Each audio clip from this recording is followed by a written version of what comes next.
beautiful people, it's Ebony and Patani, and I'm here to talk today about the weather in Tanzania. I'm going to focus primarily on Dar es Salaam, but we're going to get into all of that. In the meantime, if you're new, welcome to my community. I'm so glad to have you here. Don't forget to like, subscribe, comment, and share. If you're not new, welcome back.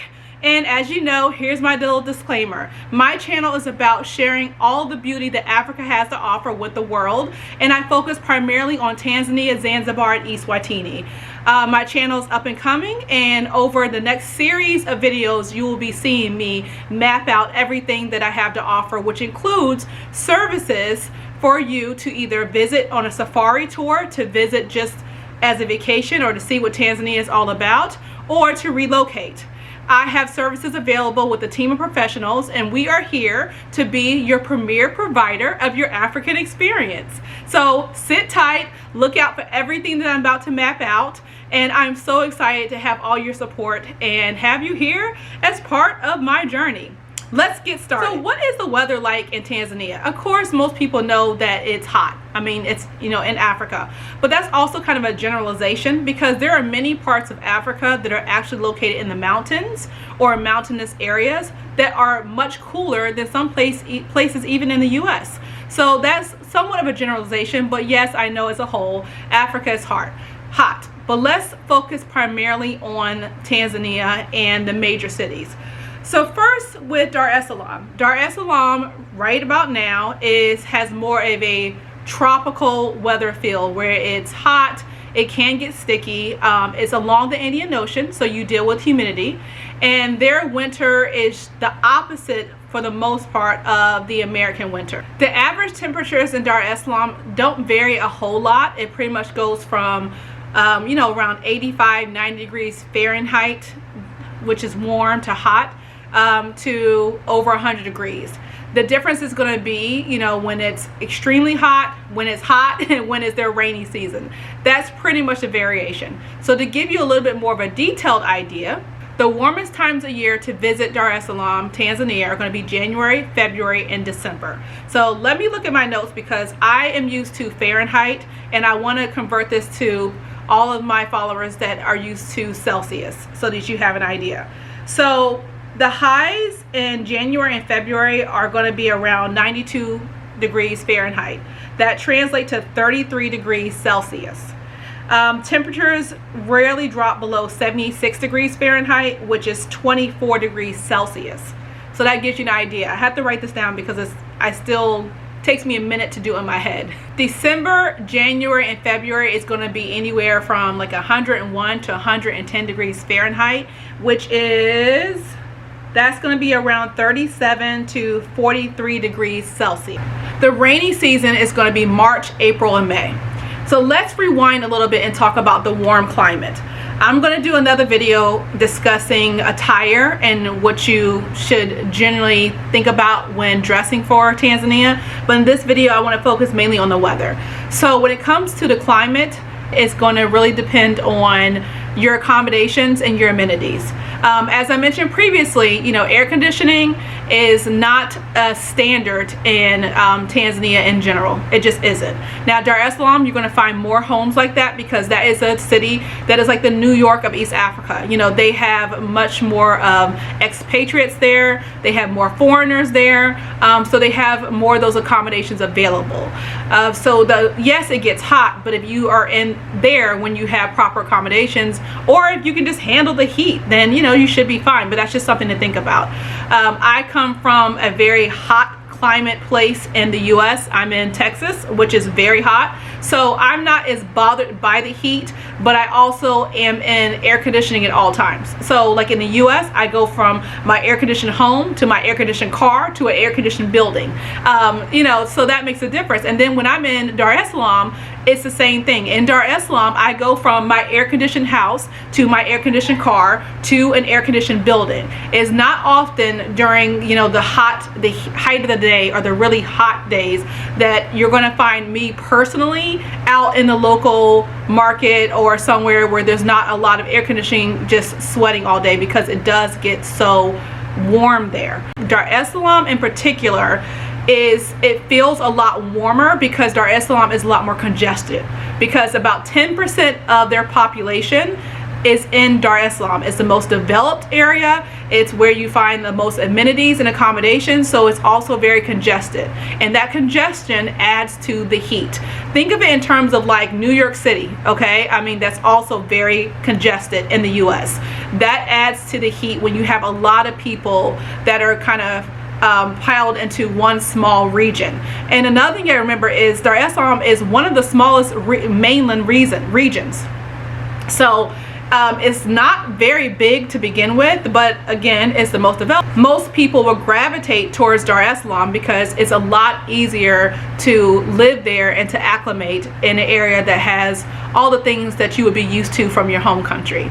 The further you go outside of Dar es Salaam, the cooler it's going to be. It's not as congested. You don't have as much, as many vehicles, so you don't have a lot of the pollution, and you don't have a lot of the things that attribute to the heat. The homes are going to be more spread out. There's a lot more air and land. So the further you go outside of Dar es Salaam, it's not going to be near as hot as it is there. Arusha is another example. In Arusha, of course, well, first of all, Arusha is by the mountains, but it's much more spread out. It's the other major city where it's a diplomatic hub, so you have a lot of foreigners there, and it is a lot cooler there. But it is more of what I would call a country or rural lifestyle, where they have less accommodations. You'll run into electricity, water, Wi-Fi issues. So again, most people tend to flock to Dar es Salaam. So it's kind of like, you know, you trade one thing for the other. The weather is hotter in Dar es Salaam, it's more congested, but then it has more of the amenities that you're accustomed to.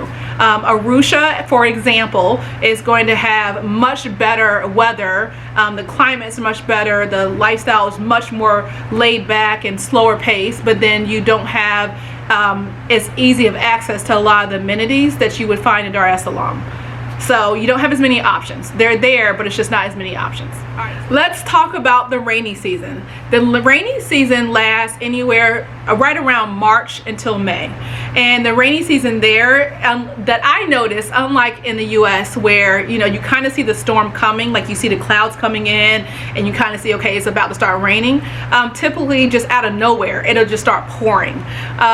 They have heavy rains. The rains can last for days. Sometimes, like I said, it could just come out of nowhere, and it could be a very heavy downpour to just a sprinkle.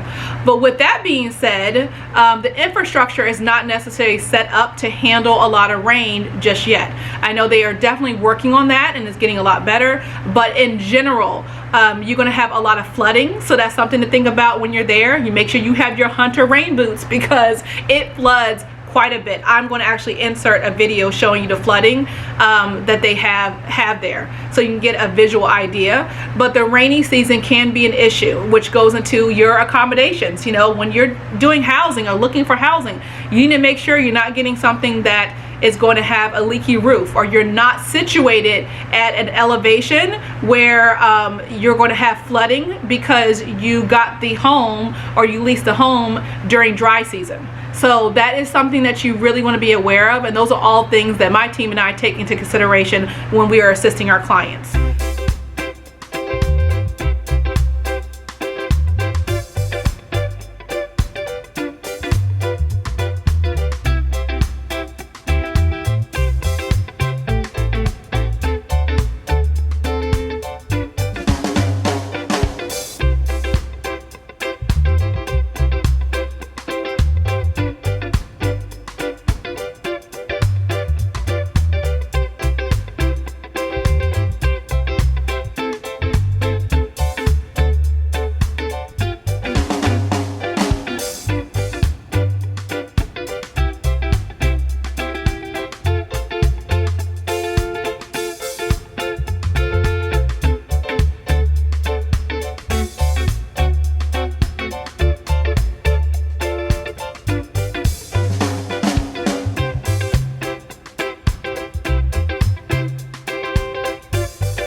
So with the rainy season as well, not only do you have a lot of flooding, you got to remember during dry season, unless you're on the major roads, the other roads are dirt roads. So you're dealing with like the dust and dirt during dry season, and then you're dealing with the flooding and all the mud during rainy season. So those are things to keep in mind when you're talking about the weather there, and just some things that you might have to deal with that you don't necessarily deal with in the West.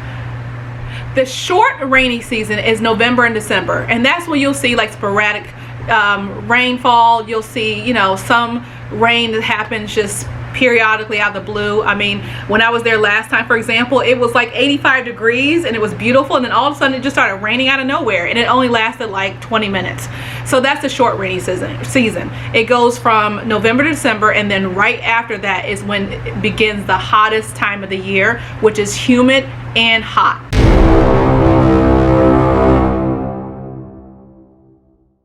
You're going to be dealing with the humidity, and you're going to be dealing with the heat right after rainy season, which equates in my mind to a lot of sweating. So again, you know, when you're thinking about weather in Tanzania, you also want to think about what you can handle and what you can acclimate to. Of course, anybody that lives somewhere for a long period of time, after a while you just kind of acclimate. But one thing I would tell you, if you're used to air conditioning and you all of a sudden don't have it, that's pretty hard to acclimate to. But hey, many people have done it.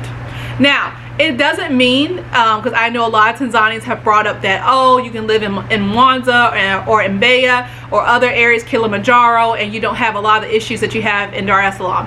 That is very true. But again, like I said, if you are not a local Tanzanian, or if you're not from Tanzania, foreigners have a much better time adjusting in the major city Dar es Salaam because of the accommodations and amenities.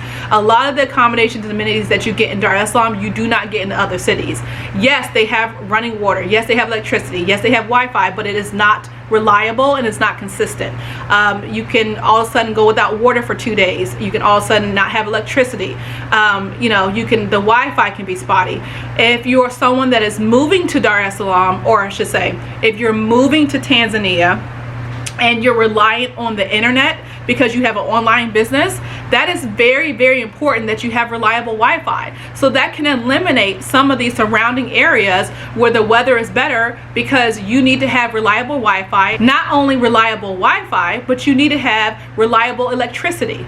So those are things to consider when you're thinking about moving to a foreign country, is how will you be able to maintain your lifestyle, or to keep income coming in with the accommodation that you currently have. Right now, this is October, this is the ideal time to be there. The weather is perfect. There's a little bit of a breeze, you know, it's feeling more like the Caribbean, so it's really great to be there right now. But it does not stay like that year round, so just keep that in mind.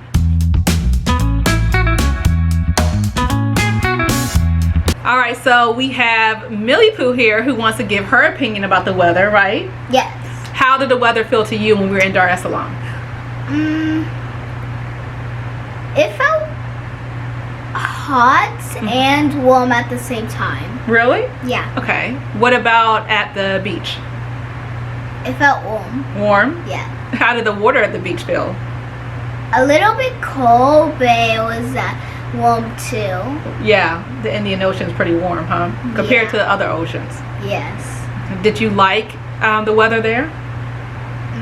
Yes. So what advice do you have to give people about the weather? How should they dress? They suggest, like, they should ask mommy how to dress. Ask me? Yeah. I'm gonna do a video on it. Yeah. Okay, anything else you want to add? No. Okay, well, thank you for joining me. Welcome, mommy. Thank you. Okay, so that gives you a child's perspective on the weather, and just gives you a little insight on what to expect, because a lot of times people, they will visit during the ideal times to visit, and you know, really fall in love with just not only the country but the climate.